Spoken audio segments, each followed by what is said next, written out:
தந்தை, மகன், தூயாவியாரின் பெயராலே ஆமென். ஆன்ம வழிகாட்டி பிப்ரவரி மாதம் 4ஆம் தேதி புதன்கிழமை. குடும்பங்களின் பாதுகாவலரான புனித சூசையப்பரை நோக்கிய நமது இறைவேண்டல். அச்சிஷ்ட சூசையப்பரே, உம் அடைக்கலம் மிகவும் மகத்தானது, வல்லமை மிக்கது, இறைவனின் சந்நிதியில் உடனடி பலனளிக்க வல்லது. எனவே என் ஆசைகளையும் எண்ணங்களையும் உம் அடைக்கலத்தில் வைக்கிறேன். உம் வல்லமை மிக்க பரிந்துரையால் உம் திருமகனும் எங்கள் ஆண்டவருமாகிய இயேசுவிடம் எங்களுக்கு தேவையான எல்லா ஆன்ம சரீர நலன்களையும் பெற்றுத்தாரும். இதன் வழியாக மறு உலகில் உமக்குள்ள ஆற்றலை போற்றி எல்லாம் வல்ல தந்தையாகிய இறைவனுக்கு நன்றியும் ஆராதனையும் செலுத்த கடவேன். புனித சூசையப்பரே, உம்மையும் உம் திருக்கரங்களில் உறங்கும் இயேசுவையும் சதா காலமும் எண்ணி பூரிப்படைய நான் தயங்கியதில்லை. இறைவன் உம் மார்பில் சாய்ந்து தூங்கும் வேளையில் அவரை தொந்தரவு செய்ய விரும்பவில்லை. உமார்போடு அவரை என் பொருட்டு இணைத்து அணைத்து கொள்ளும். என் பெயரால் அவருக்கு நெற்றியில் முத்தமிடும். நான் இறக்கும் அந்த தருணத்தில் அந்த முத்தத்தை எனக்கு தரும்படி கூறும். மரித்த விசுவாசிகளின் ஆன்ம காவலனே, எங்களுக்காக எப்போதும் மன்றாடுவீராக. ஆமேன். மார்க்கு நற்செய்தி 6ஆம் அதிகாரம் 4வது இறைவார்த்தை. இயேசு அவர்களிடம், சொந்த ஊரிலும் சுற்றத்திலும் தம் வீட்டிலும் தவிர மற்றெங்கும் இறைவாக்கினர் மதிப்பு பெறுவர் என்றார். இது கிறிஸ்து வழங்கும் வாழ்வு தரும் நற்செய்தி. கிறிஸ்துவே உமக்கு புகழ். இயேசு கிறிஸ்துவில் அன்புமிக்க சகோதர சகோதரிகளே, இன்றைய நாளிலே இந்தியாவின் புனிதர், தமிழகத்தின் புனிதர், ஓரியூர் செம்மண் புனிதர் புனித அருளானந்தருடைய பெருவிழாவை மகிழ்வோடு கொண்டாடி கொண்டிருக்கிறோம். புனித ஜான் தே பெரிட்டோ அருளானந்தர் இந்தியாவில் உள்ளூர் கலாச்சாரத்தின் கூறுகளை தனது விவிலிய பணியில் ஏற்றுக்கொண்ட ஆரம்பகால சேசு சபை துறவிகளில் ஒருவர். அவர் போர்த்துகீசிய பிரபுத்துவத்தின் குடும்பத்தில் பிறந்தார். 9 வயதில் அரச சபையில் உறுப்பினரானார். புனித அருளானந்தர் இளமையாக இருந்தபோது அவர் கிட்டத்தட்ட ஒரு கடுமையான நோயால் இறந்து விட்டார். மேலும் அவர் காப்பாற்றப்பட்டால் 1 வருடம் சேசு சபை துறவற உடையை அணிவேன் என்று அவரது தாயார் அவர் சார்பாக நேர்ச்சை செய்து கொண்டார். அதனால் அவர் மீண்டும் உடல்நிலை திரும்பி ஒரு சேசு சபை துறவியைப் போல அவருடைய நீதிமன்றத்தில் சுற்றி நடந்தார். ஆனால் அவரது இதயத்தை பற்றியோ அழைத்தலை பற்றியோ உண்மையில் ஒரு சேசபை துறவியாக வேண்டும் என்ற ஆசை பற்றியோ சிறிதும் அவருடைய உள்ளத்தில் எழவில்லை. இளவரசர் மற்றும் மன்னரின் அழுத்தம் இருந்த போதிலும் அவர் டிசம்பர் 17ஆம் தேதி 1662ஆம் ஆண்டு லிஸ்பனில் உள்ள சேசு சபை நவ துறவற மடத்தில் நுழைந்தார். அப்போது அவருக்கு 15 வயதுதான். உடல் நல பிரச்சனைகள் காரணமாக ஒரு தடங்களுடன் பின்னர் தத்துவத்தை படித்து முடித்தார்.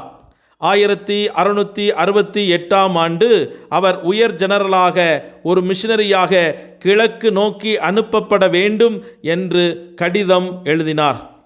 ஆனால் முதலில் இறையிலை முடிக்க வேண்டியிருந்தது. அவர் பிப்ரவரி மாதம் 1673இல் சேசு சபை குருவானவராக அருள் பொழிவு பெற்றார். மார்ச் மாத நடுப்பகுதியில் லிஸ்பனை விட்டு கோவாவிற்கு புறப்பட்டு அடுத்த செப்டம்பரில் வந்து கோவாவில் சேர்ந்தார். மேலும் இறையிலே அங்கே மேலுமாக கற்றுணர்ந்து ஆசிரியராகவே இருக்கும்படி அந்த பகுதியில் இருக்கிற குருக்களால் கேட்டுக்கொள்ளப்பட்டார். ஆனால் அவர் ஒரு மிஷனரியாக இருக்கவும் தியாகத்தின் மகிமையை தேடவும் விரும்பினார். புனித ஜான் தே பெரிட்டோ மதுரை மிஷன் பகுதிகளில் பணிபுரிந்தார். குறிப்பாக காமநாயக்கன்பட்டி மறைப்பணித்தளத்தினுடைய 3வது குருவாக அவர் நியமிக்கப்பட்டார். மறைப்பணியாளராக பணியாற்றுவதில் மிகுந்த மகிழ்ச்சியும் மனநிறைவும் பெற்ற இவர் இந்திய தேசத்தினுடைய சாதி அமைப்பை பற்றி ஆய்வு செய்தபோது பெரும்பாலான கிறிஸ்தவர்கள் தாழ்ந்த மற்றும் இழிவான சாதியை சார்ந்தவர்கள் என்பதை கண்டுபிடித்தார். கிறிஸ்தவம் எதிர்காலம் பெற உயர் ஜாதியை சார்ந்தவர்களும் மதம் மாற வேண்டும் என்று அவர் நினைத்தார். அனைத்து சாதியினரையும் அணுக அனுமதிக்கப்பட்டதால் ஒரு வெளிநாட்டு துறவியாக இந்திய துறவியாக பண்டாரசாமியாக அவர் தன் வாழ்வை மாற்றி தனது வாழ்க்கை முறையை இந்திய தேசத்திற்கு ஏற்றாற்போல பண்டார சுவாமிகளாக தன்னை முன்னிறுத்தி கொண்டார். ஒவ்வொரு நாளும் சிறிது அரிசி சாப்பிட்டு ஒரு பாயில் தூங்கி சிவப்பு அங்கி மற்றும் தலைப்பாகை அணிந்தார். அவர் வனாந்தரத்தில் ஒரு சிறிய வாசஸ்தலத்தை நிறுவினார். காலப்போக்கில் இவரை பண்டார சுவாமிகள் என்று பலராலும் அழைக்கப்பட்டார்.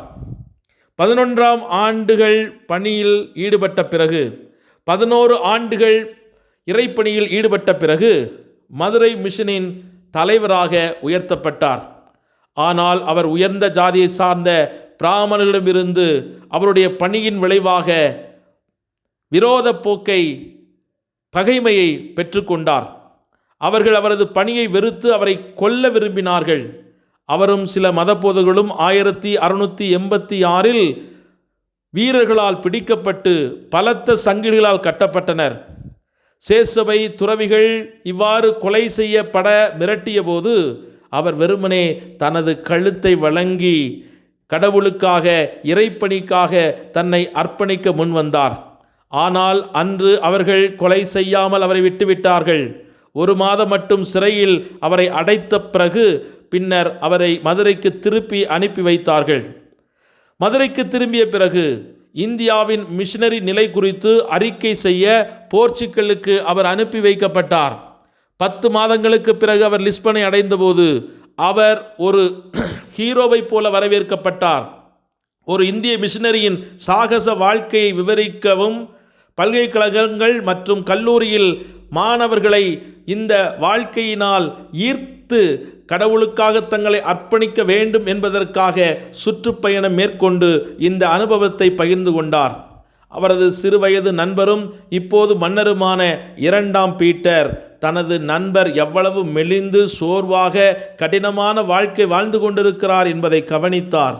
அவர் தனது 2 மகன்களுக்கு பயிற்சி அளிக்க தன் வீட்டிலேயே அவர் இருக்கும்படி அவரை இறைஞ்சி கேட்டுக்கொண்டார். ஆனால் புனித பிரிட்டோவோ இந்தியாவின் பல தேவைகளை போர்த்துகீசிய நீதிமன்றங்களின் வசதிகளுக்கு மேலாக மன்னர் கொடுத்த இந்த மேலான வாழ்வுக்கு மேலாக நேசித்ததினால் அதனையெல்லாம் உதறி தள்ளிவிட்டு மீண்டும் இந்தியாவிற்கு பயணத்தை மேற்கொண்டார்.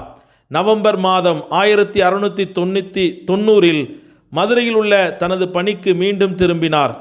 4 ஆண்டுகளுக்கு முன்பு மரப நாட்டு மன்னனின் கொலை மிரட்டல் இருந்த போதிலும் அவர் திரும்பி வந்து அதே பணியை மீண்டும் செய்ய ஆரம்பித்தார். அவருடைய பணியின் விளைவாக இளவரசர் தடியத்தேவனின் மனமாற்றம் நடைபெற்றது. அவர் வெற்றியாக அவருடைய மனதை மாற்றி அவருக்கு திருச்சபையின் முறைப்படி வாழ்வதற்கு கற்றுக் கொடுத்தார். ஆகவே அவரது 4 மனைவிகளிடமிருந்து ஒரே ஒரு மனைவியை மட்டும் முதலாவது மணமுடித்த அந்த மனைவியோடு வாழ வேண்டும் என்று அறிவுறுத்தினார். ஆகவே அவருடைய வழிகாட்டுதலின் பேரில் தனது முதல் மனைவியை வைத்துக்கொண்டு மற்றவர்களை மீண்டும் அனுப்பி வைத்ததினால் அவருடைய பணிக்கு மீண்டும் தடைகள் உருவாக்கப்பட்டது. தடியத்தேவரால் நிராகரிக்கப்பட்ட மனைவிகளில் ஒருவர் தனது மாமா சேதுபதி ராஜாவிடம் புனித அருளானந்தரை பற்றி புகார் செய்தார். அவர் ஜனவரி 28, 1690 அன்று இந்த புனித அருளானந்தரை கைது செய்ய வீரர்களை அனுப்பினார்.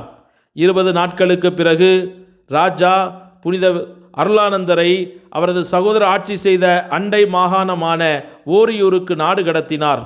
பிப்ரவரி 4 அன்று சிறையிலிருந்து அழைத்து செல்லப்பட்ட புனித ஜான் தே பிரிட்டோ தலை வெட்டப்பட்டு கொலை செய்யப்பட்டார். அவருடைய சாட்சியம் இன்றும் ஓரியூரில் செம்மண்ணாக விளங்கி நிற்கிறது. வேத சாட்சிகளின் இரத்தம் விசுவாசிகளின் வித்து. இன்றைய தமிழகத்தின் கத்தோலிக்க விசுவாசத்திற்கு நீர் பாய்ச்சி உரமான செம்மன் புனித அருளானந்தர் என்று அன்போடு அழைக்கப்படும் புனித ஜான் தி பிரிட்டோவிடம் நம்முடைய தேசத்தை, கிறிஸ்தவ குடும்பங்களை, கிறிஸ்தவ விசுவாசத்தை அர்ப்பணித்து நாம் மன்றாடுவோம். ஜெபிப்போமாக. எங்கள் அன்பு நேசரே, என் வாழ்வுக்கு அர்த்தம் கொடுத்தவரே, என் உள்ளத்தின் ஆழத்தில் வழிந்தோடும் நன்றி பெருக்கால் உம்மை துதித்து ஆராதித்து மகிழ்கிறேன். நீங்கள் உள்ளம் கலங்க வேண்டாம், கடவுளிடம் நம்பிக்கை கொள்ளுங்கள், என்னிடமும் நம்பிக்கை கொள்ளுங்கள் என்று எங்களை திடப்படுத்துகிற அன்பின் ஆண்டவரே, உமது திருவடி பணிந்து இதயத்தை சமர்ப்பித்து உம்மிடத்தில் இன்று மன்றாடுகிறோம். உம் அன்பால் முன்குறிக்கப்பட்டு சாவின் பிடியிலிருந்து காப்பாற்றப்பட்டு உமக்காகவே தன்னை அர்ப்பணித்து தன்னுடைய இறுதி மரணம் வரை உம்மை நேசித்து உம்முடைய விளிமியத்திற்காய் எழுந்து நின்ற தலைவெட்டப்பட்ட செம்மண்ணால் எங்கள் தமிழகத்தை ஆசீர்வதித்த எங்கள் அன்பு ஆத்தும தந்தையாக விளங்கும் ஓரியூர் செம்மண் புனிதரான புனித அருளானந்தரை பின்பற்றி நாங்களும் எங்கள் வாழ்வை உமக்கு கையளிக்க அருள் தாரும். அவருடைய வல்லமைமிக்க பரிந்துரையால் இன்றைய எங்கள் தேவைகள் சந்திக்கப்படுவதாக. கிறிஸ்தவ மதிப்பீடுகளை சரியாக கடைபிடிக்கவும் கிறிஸ்துவுக்காக எத்துன்பங்களை ஏற்றுக்கொள்ளவும் எங்களுக்கு ஆன்மீக தைரியத்தை எங்களுக்கு தந்தருள்வீராக. திருமணத்தின் புனிதத்தை இந்த உலகத்திற்கு ஆணித்தரமாக போதித்த புனித அருளானந்தரே, இன்று எங்கள் குடும்பங்களுக்காக இறைவனிடத்தில் மன்றாடுவீராக. குடும்பங்களில் இருக்கும் சண்டை சச்சரவுகள், பிரமாணிக்கமற்ற நிலை, குழந்தைகளை பேணி காக்க தவறும் நிலை, சந்தேக புத்திகள், கணவன் மனைவி பிரிந்திருக்கும் நிலை, மேலும் விவாகரத்துக்காக நீதிமன்றங்களை நாடிக்கொண்டிருக்கும் குடும்பங்கள் இன்று இறைவனால் சந்திக்கப்படுவார்களாக. ஒற்றுமை, சமாதானம், நம்பகத்தன்மை, சகிப்புத்தன்மை, விட்டு கொடுத்தல், ஒருவரை ஏற்றுக்கொள்ளுதல், ஒருவரை ஒருவர் தாங்கி நடத்துதல் போன்ற கிறிஸ்துவின் மதிப்பீடுகள் இன்று எங்கள் குடும்பங்களில் வாழப்பட இறைவா, நீர் உமது தூய ஆவியானவரின் வல்லமையை அனுப்பி தொடக்கத்தில் அவர்களுக்கு கொடுத்த அதே அன்பினால் தொடர்ந்து அவர்கள் வாழ இறையருளை தருவீராக. இறைவன் இணைத்ததை மனிதன் பிரிக்காதிருக்கட்டும் என்று சொன்ன ஆண்டவரே, இன்று எந்த மனித சக்திகளும் குடும்ப உறவுகளை பிரித்து விடாமல் இருக்க நீரே அவர்கள் மத்தியிலே செயல்பட வேண்டும் என்று எங்கள் ஆண்டவராகிய கிறிஸ்து வழியாக மன்றாடுகிறோம். ஆமென். எல்லாமல்ல இறைவன் தந்தை, மகன், தூய ஆவியானவர் உங்கள் அனைவரையும் நிறைவாக ஆசீர்வதித்து புனிதப்படுத்தி வழிநடத்துவாராக. ஆமென். இயேசுவுக்கே புகழ், இயேசுவுக்கே நன்றி. மரியே வாழ்க. புனித அருளானந்தரே, எங்களுக்காக வேண்டிக் கொள்ளும்.